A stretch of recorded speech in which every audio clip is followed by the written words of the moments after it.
Vida e Saúde de volta, estamos aqui na nossa semana Mente Feliz.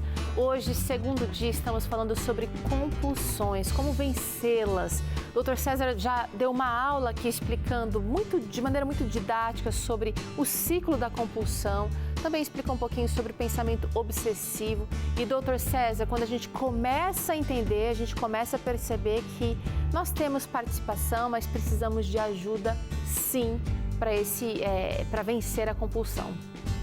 E o grande primeiro passo que a pessoa precisa dar é admitir que ela tem o problema. Isso parece uma coisa meio idiota, mas não é, porque muitas pessoas, por exemplo, com compulsão de dependência química, o dependente químico, ele mente com a Bíblia na mão, né? Isso faz parte da doença do caráter que a droga produz.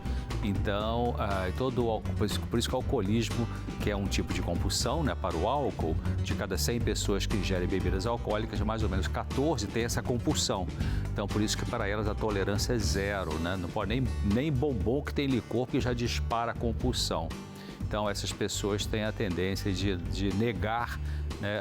O alcoolismo é chamado de a doença da negação, porque a pessoa sempre nega, não, eu não tenho problema e tal, você está exagerando, até que então ela admite, chega no fundo de poço, ela admite que tem problema. Então esse é o primeiro passo, admitir que tem a dificuldade e aí, bom, agora estou disposto a ser ajudado. Como vocês sabem, durante essa semana a gente está contando aqui também histórias de pessoas que passaram por experiências dolorosas e como elas aprenderam a lidar com essa situação. Histórias para te inspirar. E hoje, Dr. César, a gente vai conhecer uma história aí. Estou ansiosa já. Estou na expectativa, digamos. Pois é, Teru, a história que a gente vai conhecer hoje é delicada e muitas vezes é invisível, ou seja, é a compulsão. Então, viver com transtorno compulsivo é como estar preso em um ciclo interminável de comportamentos repetitivos e incontroláveis.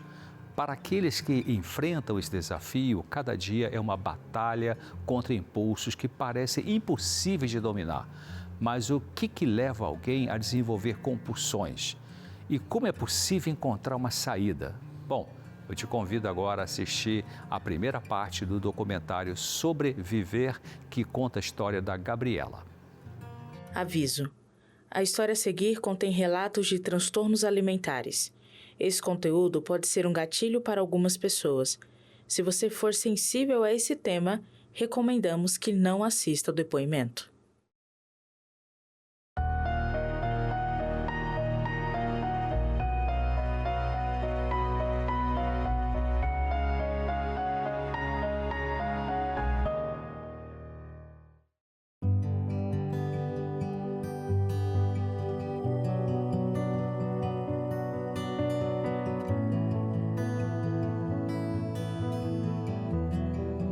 Eu fui uma criança normal, né?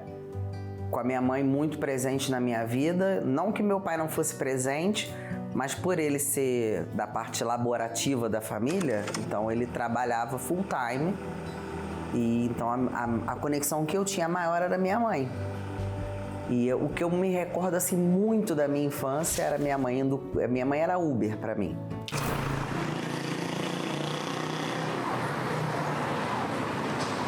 Minha mãe me levava para natação, me levava para a escola, me trazia da escola, me levava para o balé, me levava para aula de música, me levava para o jazz.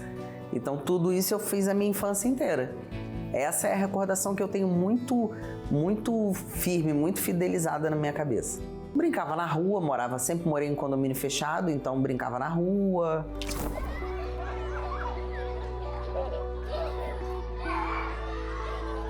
Fazia o que toda criança fazia na minha época, que hoje em dia não fazem mais, né?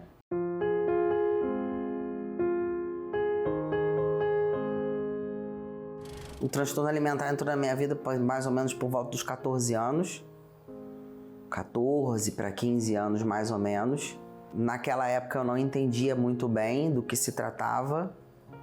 Eu só criei uma aversão à comida.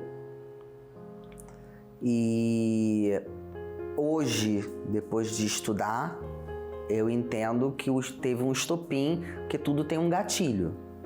E aí o gatilho que teve foi um abuso. Hoje em dia seria configurado como abuso, né?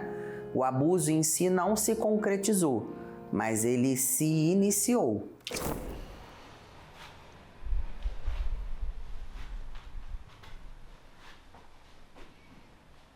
Com 14 anos a gente já tem uma mentalidade um pouquinho melhor, então eu já sabia que aquilo que estava acontecendo não era correto. Entendeu? Mas foi um abuso de uma pessoa próxima a mim e que daí por diante eu comecei a ter problemas com comida. Eu não tenho recordação de como eu me senti. Eu não consigo descrever para você, tá? Eu sei como eu me senti no desenrolar do assunto, né? Que a família resolveu colocar uma pedra em cima do assunto, então não foi uma coisa que foi tratada, não foi uma coisa que foi olhada. Hoje eu tenho entendimento para saber que naquele momento foi um tipo de abandono. A minha necessidade não foi atendida naquele momento, entendeu? Eu não fui ouvida naquele momento.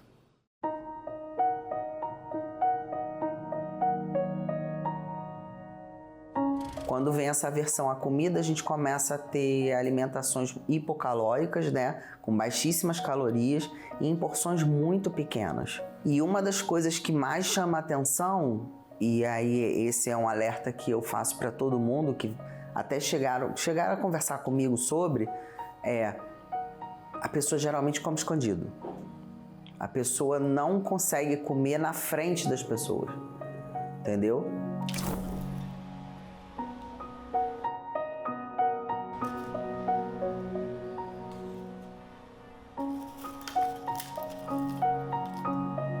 Eu me lembro que biscoito, água, sabe, creme cracker, era uma coisa que nunca faltou na minha casa. Então, tinha dia de comer 2, uma fatia de tomate, botava um pouquinho de sal no tomate, bebia muita água, comia muito gelo.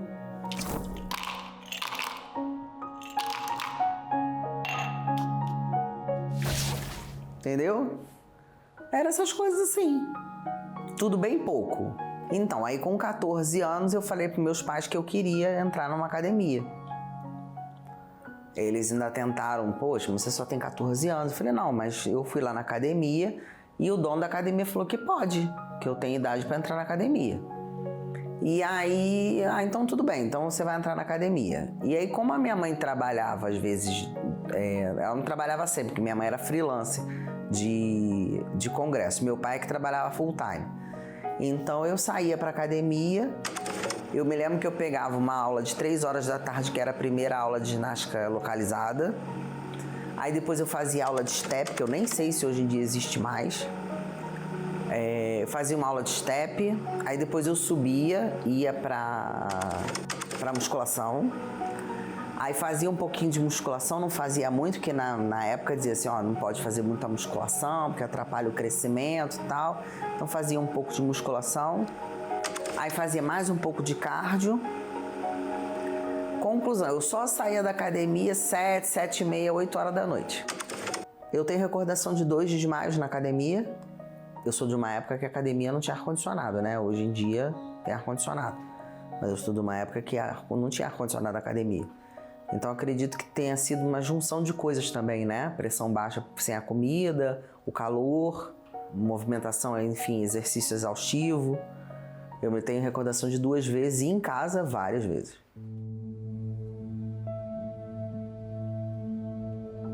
E aí quando eu começo a ter acesso aos computadores, descubro que existiam algumas comunidades pró e que acredito que existam até hoje, que são pessoas que não te ajudam a sair dali, mas te ajudam a continuar ali. E aí, como a anorexia realmente é muito difícil, é muito complicado, eu passei para bulimia. Então, quando eu fiz de 18 para 19 anos, mais ou menos, eu me tornei bulímica. Porque aí na bulimia eu descobri, poxa, eu posso comer aquilo que eu gosto, eu posso fazer a vontade da minha mãe, por exemplo, de comer o empadão que ela tá fazendo pra mim, de comer o bolo de Nescau que eu amava, mas depois botar tudo pra fora. E aí eu entrei na bulimia.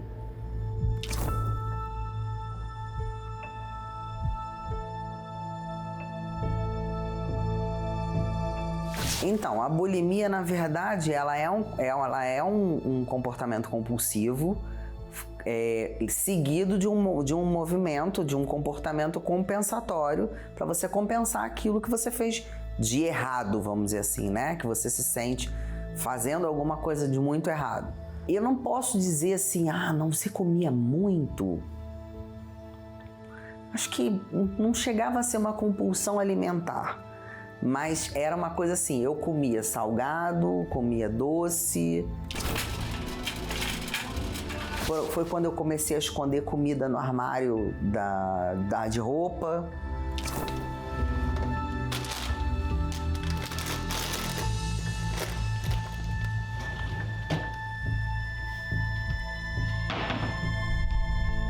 Me lembro que eu estraguei uma bolsa Valentino da minha mãe com uma lata de leite condensado que eu escondi dentro da bolsa, dentro do armário, e a lata virou. Então eu tinha esses movimentozinhos que são típicos de quem tem transtorno alimentar, entendeu?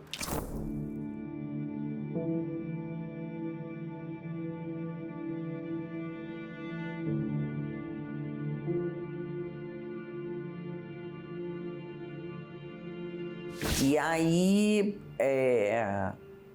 não fica claro só depois quando você vai estudar, é que você vai ver que outros movimentos compulsivos, né, outras maneiras compulsivas começam a ser criadas ali, conforme você vai ficando mais velho. Então, por exemplo, se eu saísse, aí eu já era mais velha, né, já era maior de idade. Se eu saísse com as minhas amigas e ia para um barzinho, eu começava a beber e bebia muito, não era beber pouco. Tudo que eu fazia muito. Então as pessoas diziam assim, a Gabi ela é uma pessoa muito intensa. E não, isso não é intensidade. Isso não é intensidade. Isso é um transtorno obsessivo compulsivo, entendeu? Então não é intensidade. É que realmente você está doente. E só depois, quando você vai estudar, é que você percebe isso.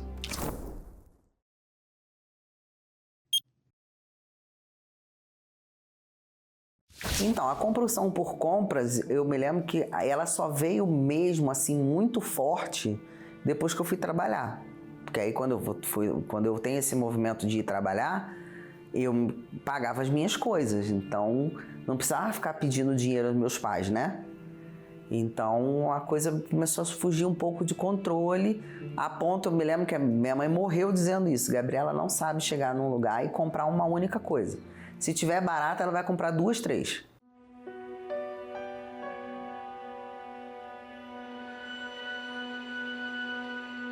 Quando eu engravidei do meu filho, eu ainda era bulímica. Me lembro, inclusive, até do remédio que eu estava tomando para emagrecer na época que eu engravidei dele. E eu tive que parar com as medicações todas que eu tomava para emagrecer. Tentei voltar aos primórdios de colocar o dedo na garganta e fui alertada pelo médico que pelo desequilíbrio hidroeletrolítico que o causar vômito causa na gente, eu colocava em risco a vida do meu filho. E ali eu tive que tomar uma decisão. Então, naquele momento em especial, eu dei uma pausa na bulimia. Eu resolvi dar uma pausa na bulimia. Então, assim, eu troquei a bulimia por algumas outras coisas que me satisfizessem por eu não estar fazendo aquilo que eu estava acostumada a fazer. Então, eu comia um pouquinho a mais, eu me dava de presente um sundaezinho, quando ia comprar alguma coisa para o Lucas, eu me dava de presente alguma coisa, que era para preencher aquele vazio que a falta de tudo que eu fazia até então causou.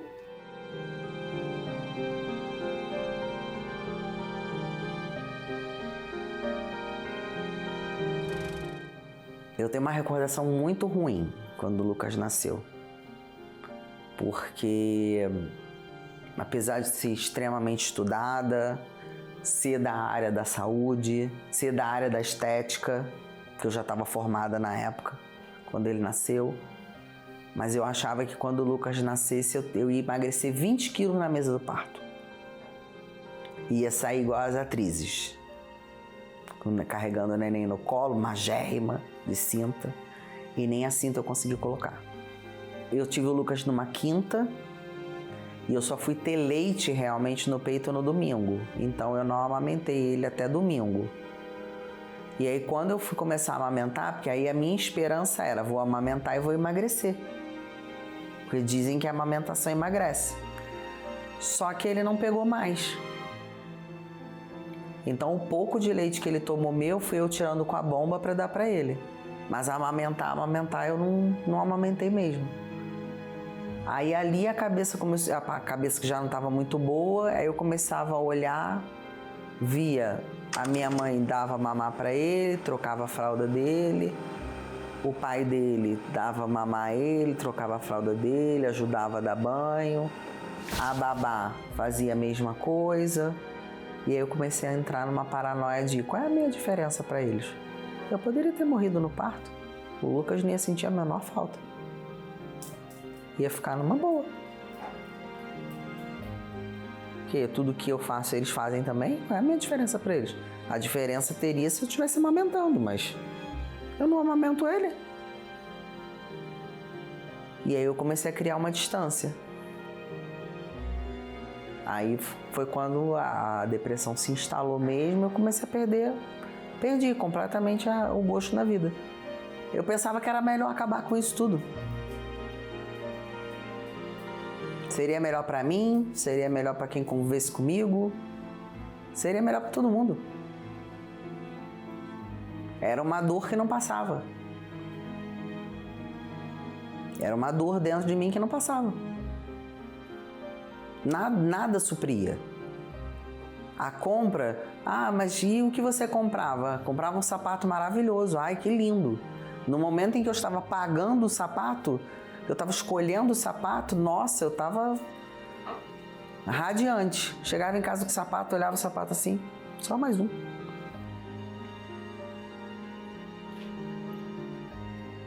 Eu tinha um armário de roupas, tudo com etiqueta.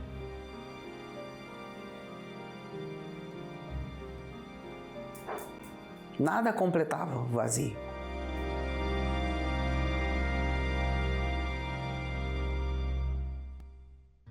Essa busca, todos nós acabamos passando por uma busca, mas quando essa busca se torna doentia e nada preenche esse vazio, a gente realmente sente o desespero. Doutor César, a Gabriela comenta aqui que ela perdeu o sentido de viver. Porque os relacionamentos estavam coisificados, né? Não tinham mais significado. As coisas também perdem o significado. A compulsão, ela tem essa característica, doutor César? Tem. E a gente vê a história dela, né? Que ela veio desde pequena.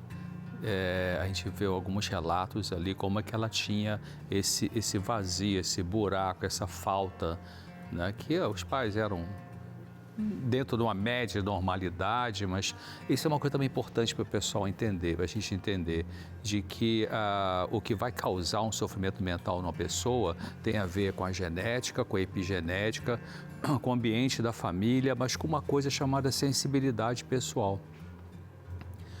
A ciência não consegue explicar muito bem por que algumas pessoas, algumas crianças, num ambiente muito desfavorável, afetivamente falando, vai ter uma anorexia nervosa quando chega na adolescência, outro vai ter uma fobia, outro vai ter uma crise de pânico, outra vai ter uma depressão, outra vai ter uma ansiedade de outro tipo. Então, realmente é preciso dar uma olhada para essas causas dessa dor, desse sofrimento, para ver se precisa ainda expressar esse sofrimento, experimentar, verbalizar, para ele poder sair. Porque muitas vezes a pessoa vai guardando isso no seu inconsciente, vai guardando no seu corpo, né? Aí vem alguns sintomas psicossomáticos e vai levando isso para a vida, vai para frente, né? Vai para frente, demora 3 décadas, 4 décadas, enfim, vai levando. E tem pessoas que até morrem sem ter resolvido essas questões que machucaram no passado. Então, essa moça sofreu tudo isso e no caso dela, o sofrimento foi canalizado para essa questão da anorexia nervosa por um momento e depois para a bulimia, que é uma compulsão para comer e botar tudo para fora, vomitar, usar laxantes, né? Ela teve 2 episódios aí que tem a ver também um trauma que ela teve do abuso, né? Então esse abuso foi algo que piorou o sofrimento emocional na sensibilidade dela, que acabou colaborando para desenvolver esse transtorno alimentar, né? Que é a anorexia nervosa e que é a bulimia nervosa. Olha, eu estou curiosa para acompanhar a continuidade dessa história, porque no Sobreviver você tem aqui a oportunidade de refletir sobre a sua vida, sobre as suas dores também. E a gente precisa se inspirar, a gente precisa compreender, precisa se inspirar. Então convido você para ficar bem juntinho da gente. A gente faz um intervalo curto agora. Na volta você confere o restante dessa história. Ainda hoje o Dr. César também responde dúvidas enviadas por vocês aqui pra gente. Então, se você quiser aproveitar o intervalo para fazer isso, para mandar aqui a sua participação, a sua história com compulsões, você pode fazer isso agora. A gente volta já.